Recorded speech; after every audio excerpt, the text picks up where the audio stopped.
Many Star Wars fans will joke about Coleman Trebor being the Dinosaur Jedi. All you have to do is type Dinosaur Jedi in Google and Coleman Trebor is the first one to come up. But truthfully, aside from his skull, there isn't really anything dinosaur-y about Coleman himself.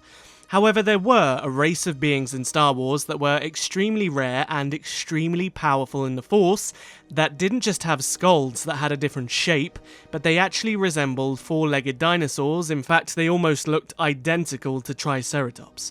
Now, I'm going to butcher the name of this species because I've never actually heard it in any media, but the dinosaur race I'm talking about today are known as the Shuk-Tai, or more easily pronounceable Wals, but these creatures didn't like to be called that.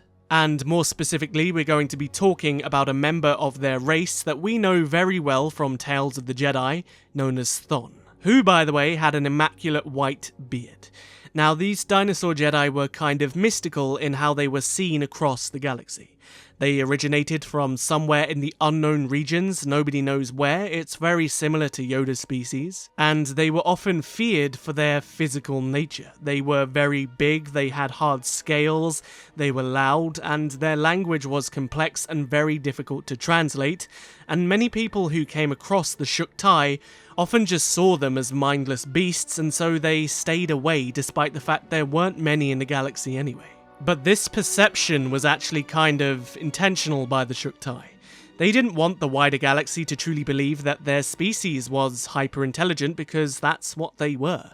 Despite being literal dinosaurs, they were ridiculously clever, and they often kept their intelligence and they kept their home a secret because they didn't want people to exploit them.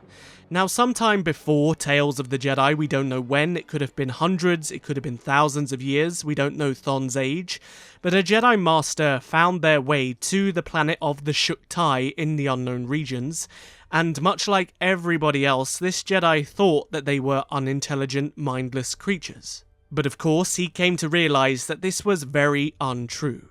And while he was on this planet, he met Thon, who was just an ordinary member of this species, and the two of them became good friends. And it was also as they became friends that the Jedi Master realised that Thon was very powerful in the Force, and he offered to train the Shuk-Tai in the way of the Jedi. But like I mentioned, Thon was initially hesitant because he didn't want the people of the wider galaxy to see him as an intelligent creature, as he feared that his people would be exploited by the rest of the galaxy.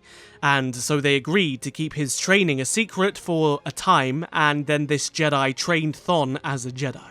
But as Thon began to learn more about the Jedi and the Force and the wider galaxy, he became extremely curious about it, as much as he was about the light side of the Force. And after his training was complete, we don't really know the time span of this, he left his home planet and he travelled to Ossus, one of the primary worlds of the Jedi. And when Thon finally arrived on Ossus, almost everybody was just bewildered.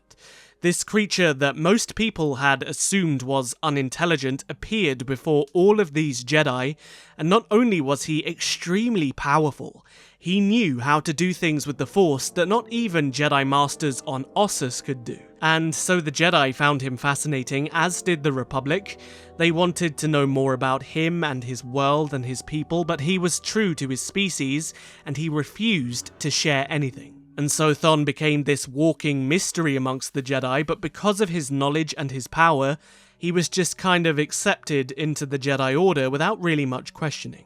And also, if you're wondering, yes, he did use a lightsaber. It was actually one of the few things that he carried around with him, and whether this was his master's lightsaber or his own that he built, we don't know. But aside from his robes, which I'll talk about later, it was literally his only possession, and how he used this lightsaber despite being a dinosaur is a little bit beyond me. I don't think we ever saw it in the comic books. But we did actually see Thon fly a starship in one of the comics, which was a funny thing to see, that's for sure.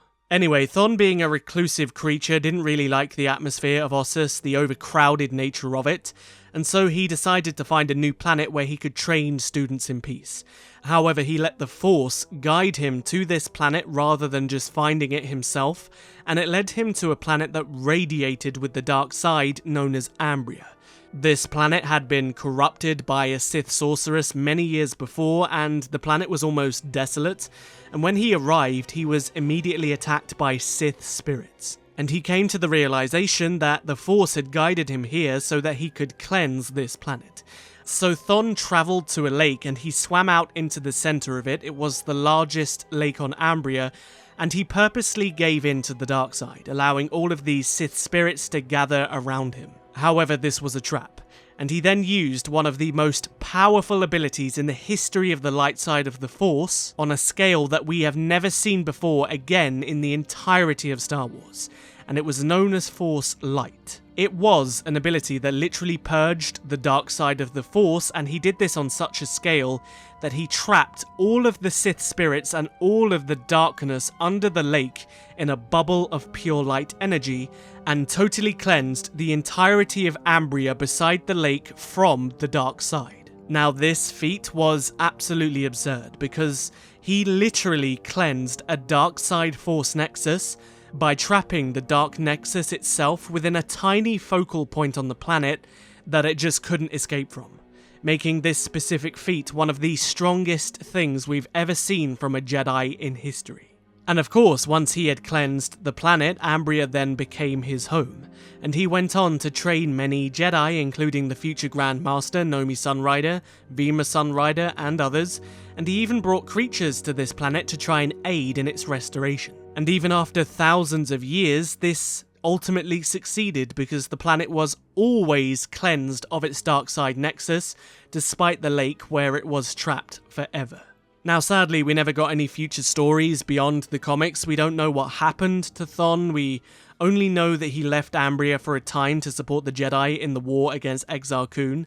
He was there when they cut Exar Kun off from the Force at Yavin, and he witnessed the destruction of Ossus itself. And we don't really know if Thon rejoined the Jedi Order in a way that was more hands-on, or whether he still stayed out of the way and was more reclusive as he had done before. But despite Thon's fate being a mystery, we do know that throughout the history of Star Wars, Thon was regarded as one of the most powerful Jedi to have ever existed. His name often appeared alongside Nomi Sunrider, who was one of the greatest Jedi Grand Masters, and there's also something else that's kind of funny for you guys, especially if you played Knights of the Old Republic 2.